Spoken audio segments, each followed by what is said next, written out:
porque uno le quiere corregir y de tanta corrección, digamos, el efecto de la insulina es tardío y estamos produciéndole más noxa que mejoría. Acá les dejo entonces las recomendaciones sobre este primer tema.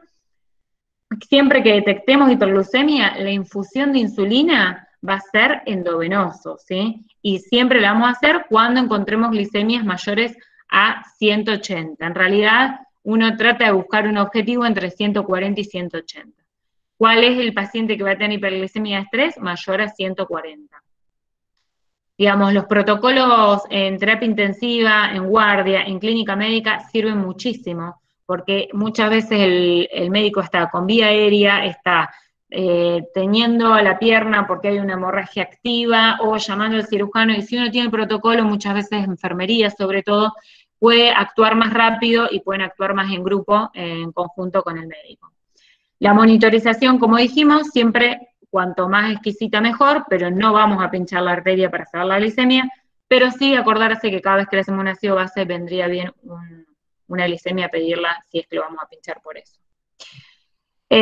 Bueno, sabemos entonces que ya la hiperglicemia, no solo la hipoglicemia, sino la hiperglicemia también es un factor pronóstico y de mortalidad. Evitar también la variabilidad, esto habla sobre todo de la mala praxis médica, el querer resolverlo ya, entonces uno le hace un bolo de 10 unidades de insulina y por ahí tenía 180 o por ahí tenía 300, pero un paciente que nunca recibió insulina es totalmente sensible y le ponemos un bolo de insulina corriente así de rápido y a los 20 minutos seguramente va a ser una hipoglicemia.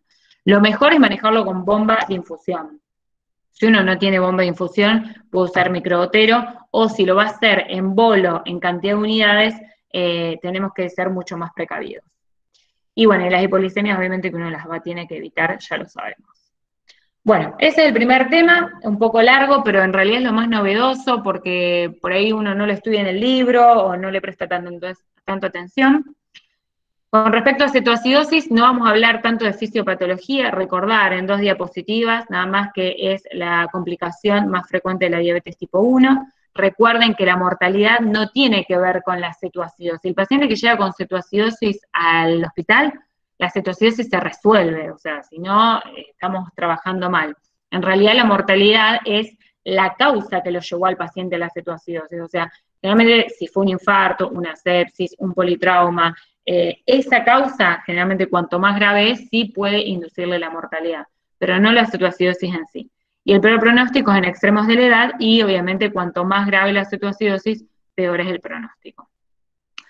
Recuerden que no es solo la carencia de insulina, o sea, la carencia de insulina, por eso sea en diabéticos tipo 1, produce una lipólisis excesiva con oxidación de ácidos grasos. El ácido graso se toma como principal combustible en el organismo, empieza como residuo en la producción de cuerpos cetónicos, acetona y acetoacetato, pero además hay una disregulación de todas las hormonas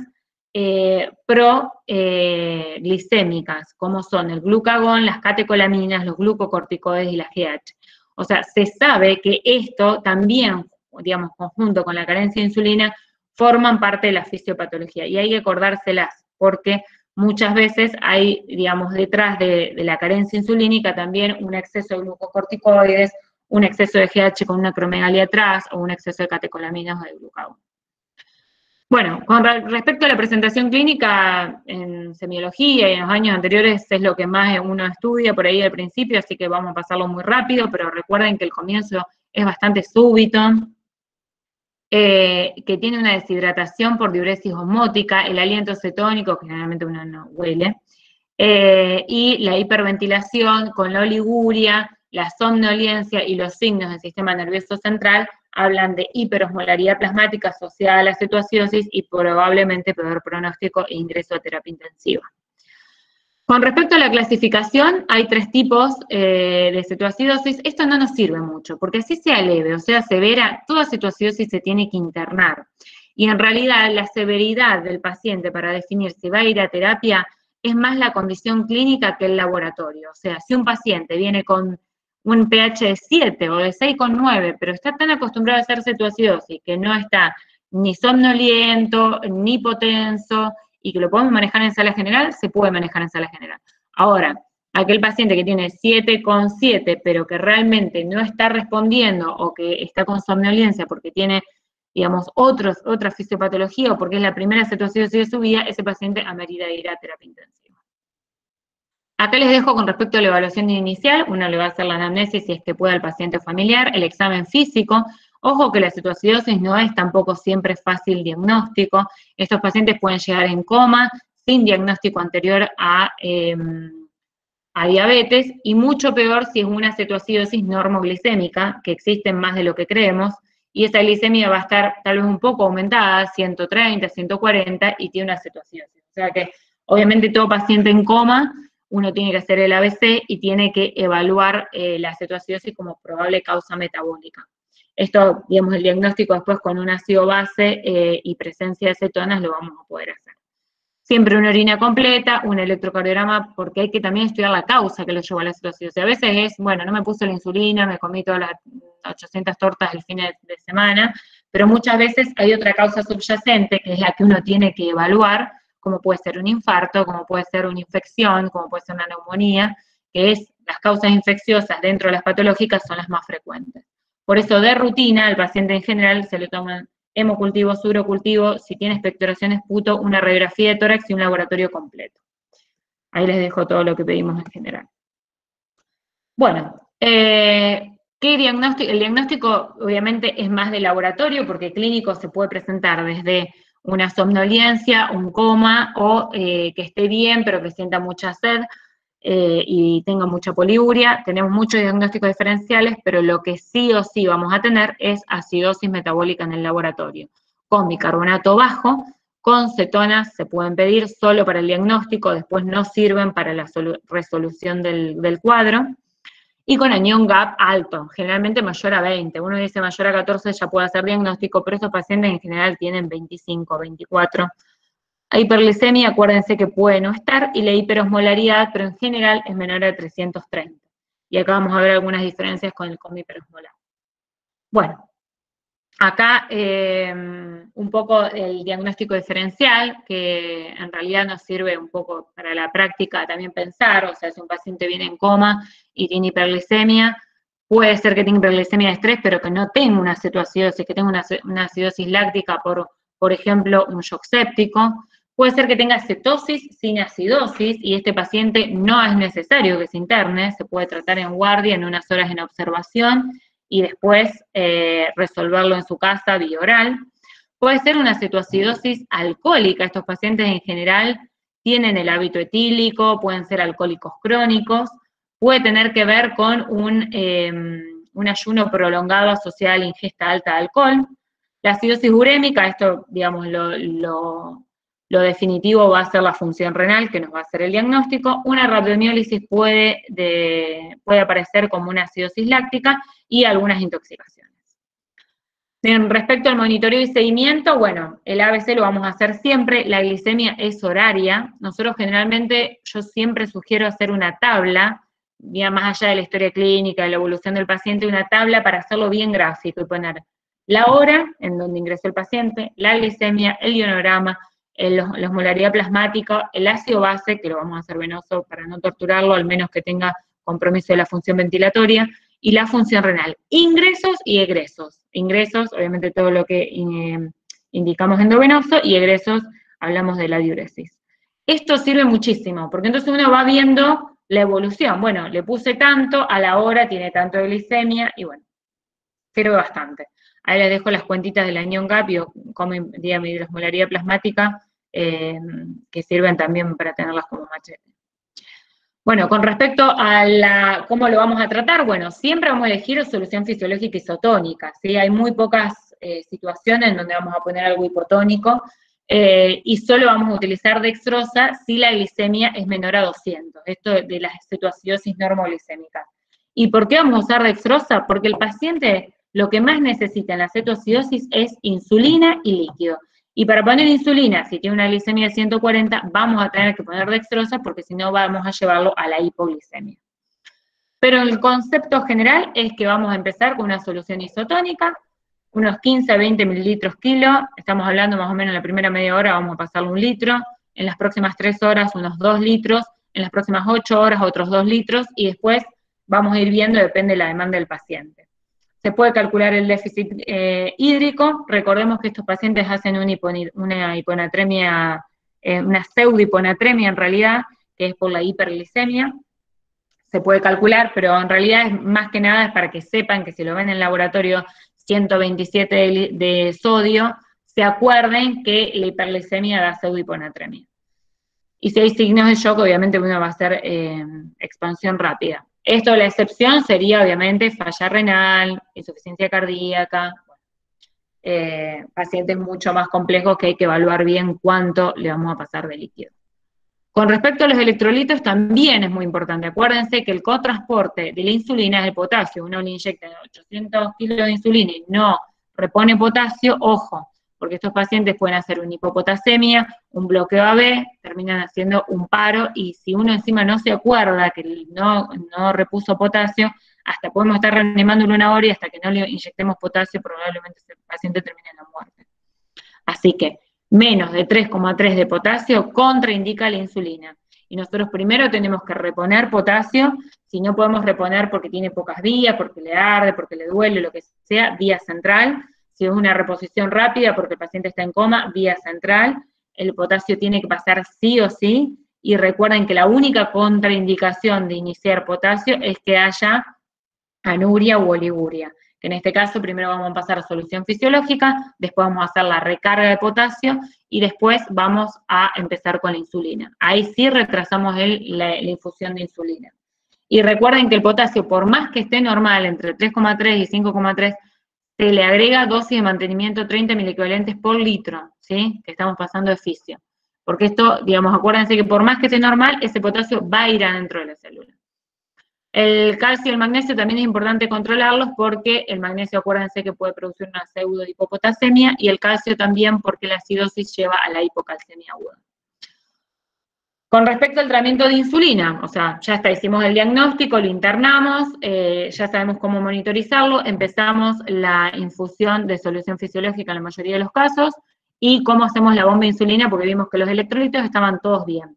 Esa insulina corriente, la forma más fácil de acordarse es 0,1 unidad kilo, que puede hacerse en bolo, es una opción, o en infusión continua por hora. O sea, eso se calcula en una hora, ¿sí? Eso sería la forma más sencilla que uno se puede acordar. Otra opción sería de hacerle sin bolo previo. Generalmente en la guardia nosotros decimos, yo sugiero que hagan bolo, porque hasta que la enfermera vaya a buscar la bomba de infusión continua, y esto lo estamos hablando de forma bien práctica, o sea, realmente hay pocas bombas, muchas veces hay 2 shocks al mismo tiempo. La bomba se va a priorizar para pasar noradrenalina, para pasar vasoactivos, y bueno, y el cetoacidósico, pobre, no tiene bomba de infusión continua. Entonces ahí usamos el bolo y usamos microgotero. Si tenemos bomba de infusión continua, usémosla. Entonces ahí no hacemos bolo y empezamos directamente a 0,14 unidad kilo. Esto se puede preparar en un sachet, uno le dice, pone 100 unidades de insulina a la enfermera en 100 de solución fisiológica y empezamos a 0,1 unidad kilo hora. Así se indica en carpeta. Y ahí la enfermera no va a tener problema. Y ahí nosotros sabemos que por cada mililitro que aumentamos 0,1 unidad. Entonces es muy fácil después si uno dice, ay, no está bajando nada la glicemia, le quiero aumentar, yo sé que si aumento a 8 mililitros, estoy aumentando a 8 unidades. Que estoy aumentando, ¿se entiende? Entonces es como muy fácil la cuenta. Esa glicemia va a empezar a disminuir por hora, más o menos entre 50 y 70 miligramos de decilitro, y acordémonos de esto, que lo recalco siempre, si las glicemias están menos de 200, es el momento de sacar la solución fisiológica y rotarlo a dextrosa, ¿sí? Porque si no, nosotros le seguimos pasando insulina y ese 200 baja 100 y baja 70 rapidísimo. Entonces ahí uno tiene que estar perspicaz, y sí, esa dextrosa se puede fisiolizar, como les pongo el ejemplo abajo. ¿Para qué? Para, digamos, seguir reponiendo el sodio fisiológico, no porque hay hiponatremia, porque acuérdense que es pseudohiponatremia lo que hay en situación así. Ahí les puse un ejemplo, por ejemplo, dextrosa, 2.000 mililitros de dextrosa al 5%, más 22 mililitros de cloruro de sodio al 20%, más el potasio, más las unidades de insulina que uno le calcule según el paciente. Con respecto a la corrección de bicarbonato, muchos médicos, hay, digamos, una acidosis y ya está, colgar el bicarbonato. No, en la cetoacidosis no se cuelga el bicarbonato siempre, o sea, es según el pH. y se indica generalmente si el pH es menor a 7, quédense con ese concepto. Y cuando hablamos de resolución, bueno, lo primero que hay que ver es el ácido base, pH mayor a 7,3 y bicarbonato mayor a 18. El gap que hay que calcularlo, menor a 12, la osmolaridad menor a 315, que tenga capacidad de alimentarse, que no esté nauseoso, que no esté con vómitos, y la glicemia sea menor a 200. Los cuerpos cetónicos no se piden para resolución porque pueden estar positivos hasta 36 horas después de resolver el cuadro. Y el tratamiento al alta se le va a hacer, obviamente, educación diabetológica con NPH, con glucómetro capilar y con pautas de alarma. Unas cositas sobre el síndrome hiperosmolar, no los quiero, por ahí están medio aburridos, no quiero que sea tan extensa la clase, pero me parece importante porque por el síndrome hiperosmolar es la urgencia hiperglucémica más grave. En estos pacientes sí se pueden morir, a diferencia de la cetoacidosis. En cualquier cuadro, pero en estos tienen más chance. La incidencia es aproximadamente el 1% de las hospitalizaciones en diabéticos y la mayoría de ellos son diabéticos tipo 2, edad avanzada, son ancianos, realmente tienen muchísimas morbilidades, entonces en general les va peor. El diagnóstico lo vamos a hacer con una glicemia mayor a 600, con una osmolaridad plasmática a casi más de 330 o más de 320. Ojo que podemos tener una cetoacidosis con un coma hiperosmolar sobreagregado o viceversa. Y no hay acidosis significativa, ¿sí?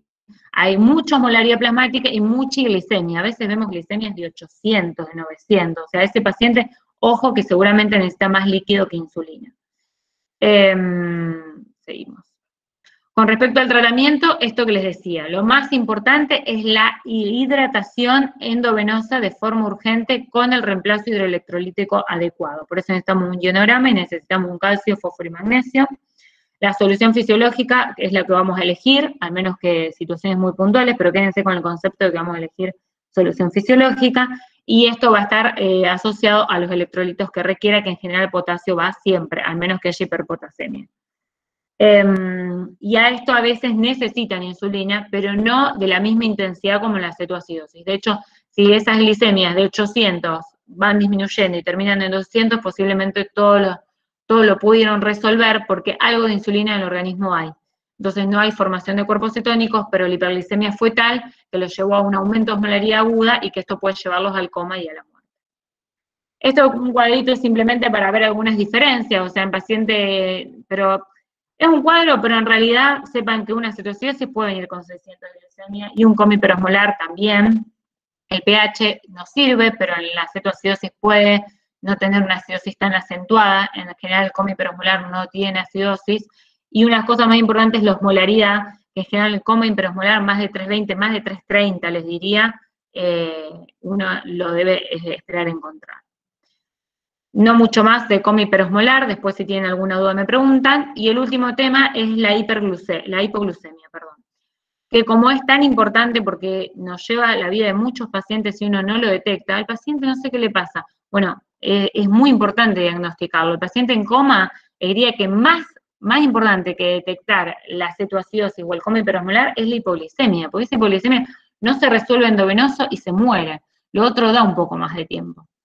Ya hablamos del diagnóstico, analítico es menos de 54, sepan que clínica generalmente asocia a síntomas neuroglucopénicos o adrenocolinérgicos que se asocian a la disminución de la glicemia y que desaparecen 100% al aumentar la glucemia en el cuerpo.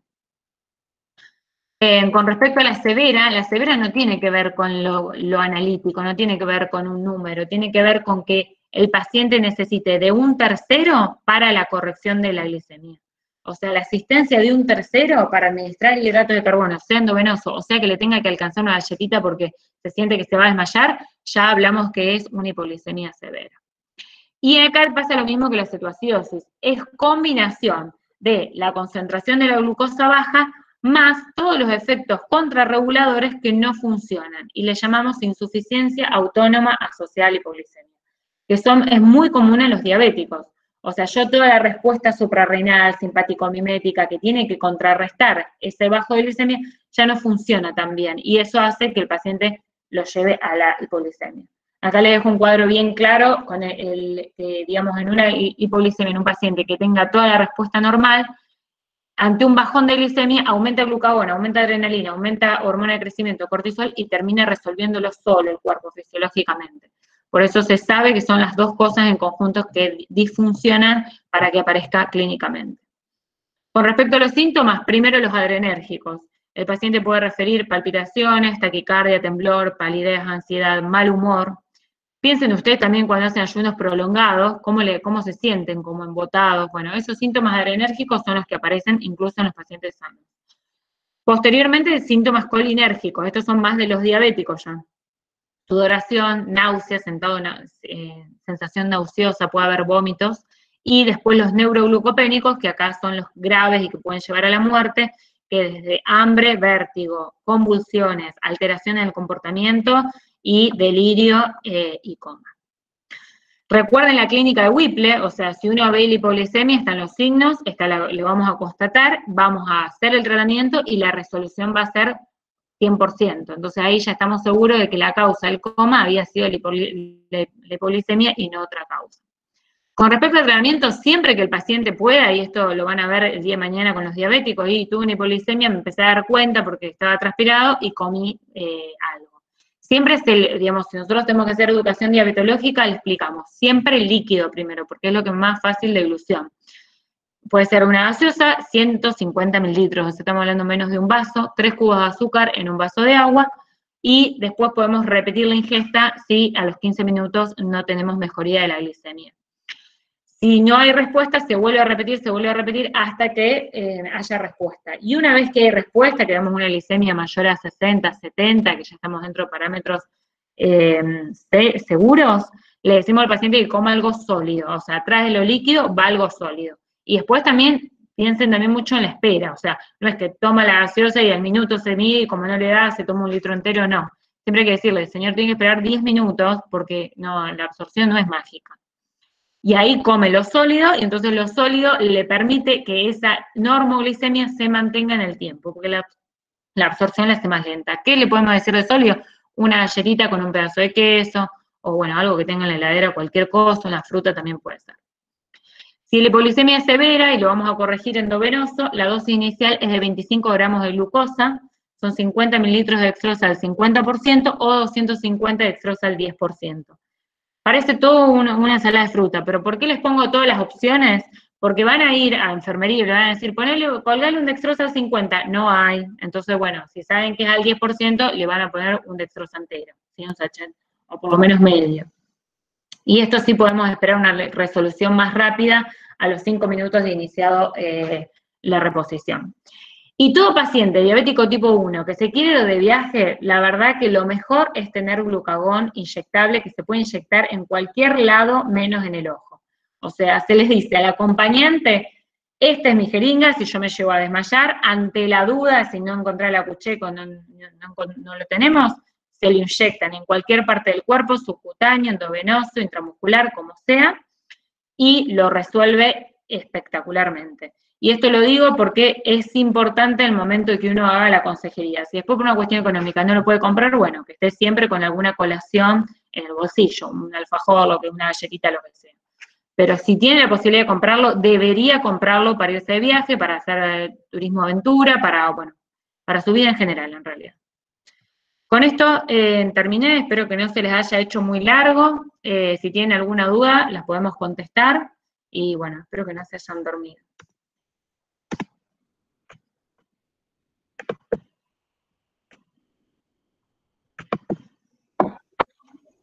Ahí Adrián Pons, ¿se escucha?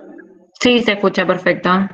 Adrián Pons escribió en el chat, dijo, si no tenemos bomba disponible, ¿cómo podemos preparar de forma práctica la infusión de insulina con un microgoteo? ¿Podrías explicarlo? Sí, perfecto. Bueno, con el microgotero lo vamos a preparar en el sachet igual, 100 mililitros de solución fisiológica más 100 unidades de insulina. Ahí nosotros sabemos que por cada mililitro que pasamos, vamos a pasar una unidad. Entonces en el microgotero vemos, por ejemplo, un paciente de 70 kilos, uno podría empezar a 0,14, más o menos calcula 7 unidades. Listo, entonces se le escribe a 7 unidades, que el enfermero ya sabe que tiene que pasar más o menos 3 gotas por minuto. Pero uno, digamos, en la indicación médica no le hace el cálculo de las gotas, porque el enfermero aparte se enoja, coloca la infusión que quiere pasar, o sea, cantidad en mililitros, ¿entiendes? Y los mililitros te coinciden con la cantidad de unidades que uno quiere pasar. O sea, si uno pone 7 mililitros hora, sabés que estás pasando 7 unidades en una hora, ¿se entiende? Entonces, por ejemplo, uno no tiene bomba de infusión, como les dije, yo hago el bolo. Le puedes poner a hacer unidad, bueno, una paciente de 70 kilos, 7 unidades en bolo. Y atrás, el que prepare tranquila la enfermera, las 100 unidades de corriente, las 100 unidades de fisio, en microgotero a pasar a 7 mililitros hora. Les sigo paseando en la próxima hora 7 unidades más. Y controlo. Si eso viene bien, bajando 50 miligramos decilitro de glicemia por hora, venimos bien. Si vemos que eso no le hace nada, que pasa también, pues son pacientes que tienen mucha resistencia a la insulina porque son diabéticos de larga data, ahí aumentamos a 2 unidades más. Más o menos hablamos de entre un 20 y un 30% que vamos aumentando por hora si vemos que no hay respuesta, ¿sí? Pero bueno, la cuenta yo les recomiendo porque hay muchas formas de hacerla. Hay otras formas que en 50 mililitros ponen más cantidad de insulina. Yo les recomiendo así porque uno se lo acuerda fácil. 100 unidades en 100 mililitros de fisio y lo paso en la cantidad de mililitros que unidades necesita el paciente. Entonces, 7 mililitros hora, sé que le estoy pasando 7 unidades, que para una persona de 70 kilos sería la indicación. No sé si se entendió.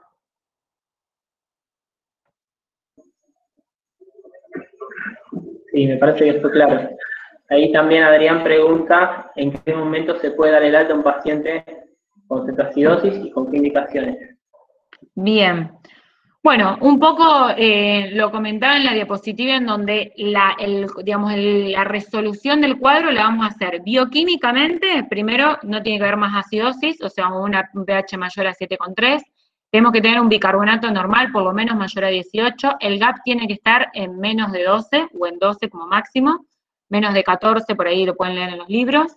Y después, eso con respecto a lo analítico. Y glicemia mayor a 200 es relativo, porque van a ver que los pacientes diabéticos 1 tienen 250, después tienen 180, o sea, no es tan fácil llegar a 200 para decir al alta. Y después lo clínico, o sea, el paciente tiene que poder alimentarse. Si el paciente se sigue sintiendo nauseoso, hay que dejarlo, hay que seguirlo hidratando y hay que esperar que resuelva sus síntomas porque él tiene que volver a comer por sí solo.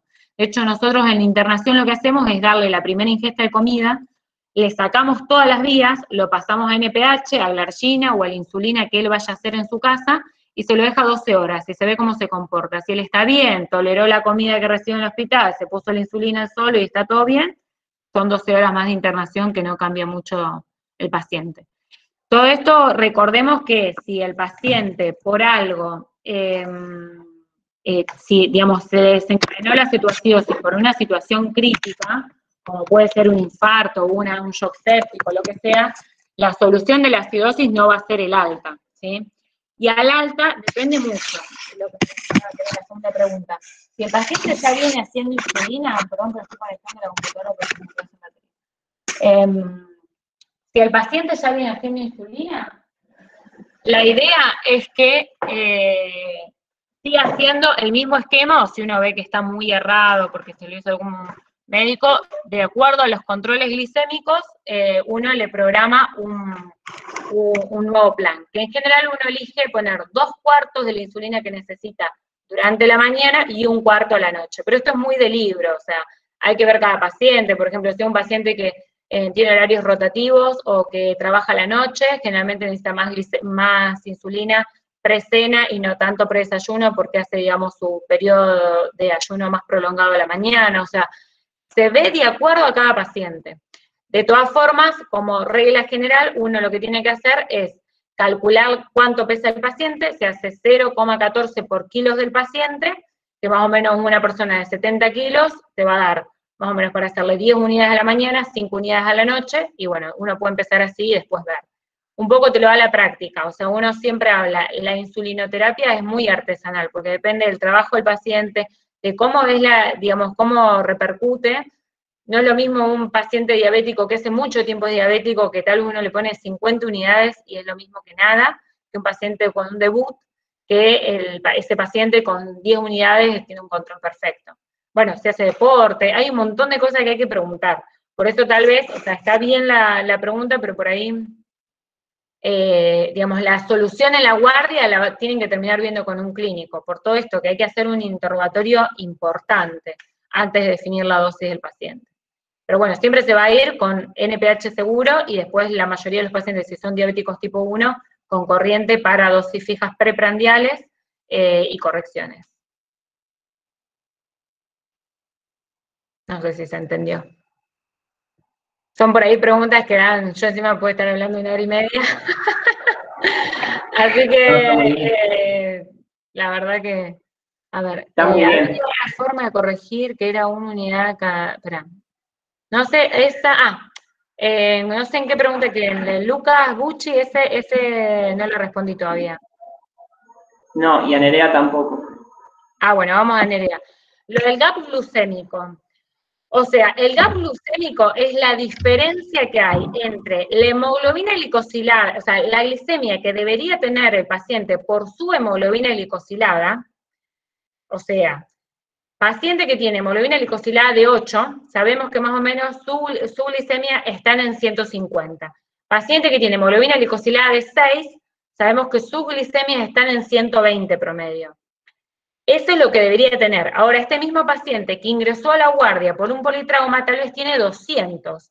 Entonces, esa brecha, ese gap, acordémonos que gap, brecha, es la diferencia entre 126 que debería tener y 200 que tiene, es alto, es mayor a 80. Entonces, habla de mal pronóstico, ¿se entiende? O sea, ¿por qué? Porque ese paciente no debería tener 200, o sea, por su hemoglobina glicosilada debería tener 126, y ese 200 fue que tiene 200 por el proceso agudo que el que te está pasando, por el politrauma, por el infarto, por el shock séptico, por lo que sea. Pero ese es el gap glucémico, o sea, la diferencia entre lo que debería tener porque uno dice, yo le medí, tiene 150, y 150, ¿está bien o está mal? Y la hemoglobina glicosilada nos dice cómo estuvo sus últimos 3 meses. Estuvo con una hemoglobina glicosilada de 6 y pico, casi 7, y no, entonces está normal, 150, 180, un poquito más también podría tener. Ahora, tiene 300 y una hemoglobina glicosilada de 6, ese paciente está gravísimo, ¿se entiende?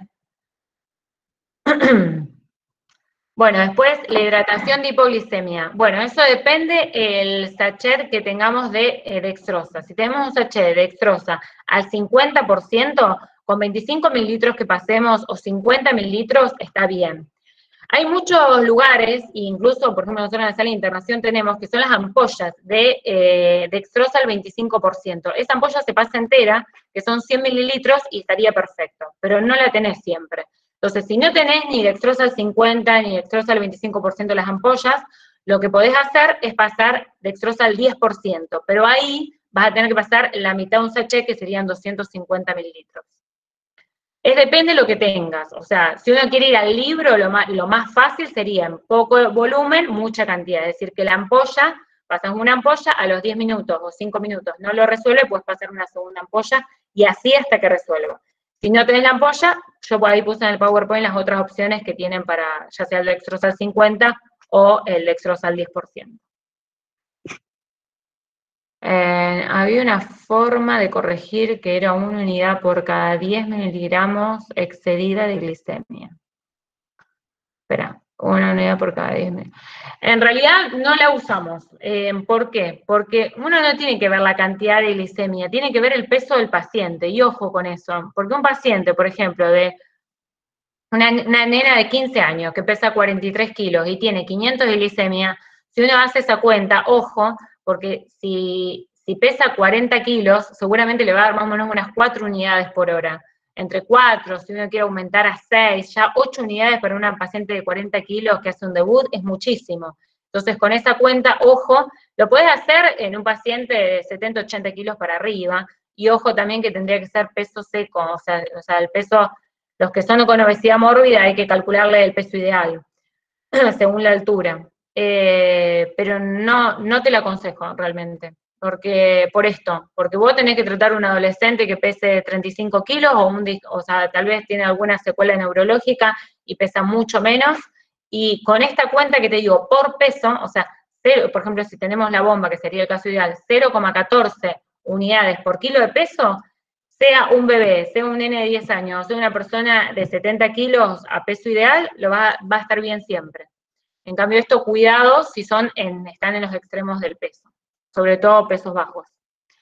Habías dicho que luego de corregir el potasio debamos bajar de todas maneras la dosis basal. ¿Cuál era la dosis? Espera, no entiendo. Habías dicho que luego de corregir el potasio dejábamos de todas maneras una dosis basal. Ah, bien, de 15 a 20 miliequivalentes por litro de solución fisiológica. O sea, es cualquiera que indica solución fisiológica, potasio, hay que ingresar. Si tenemos valores normales, digamos, el paciente se va a quedar prolongadamente. ¿Por qué? Porque el potasio es un electrolito igual que el cloro, y igual que el sodio, que lo necesitamos.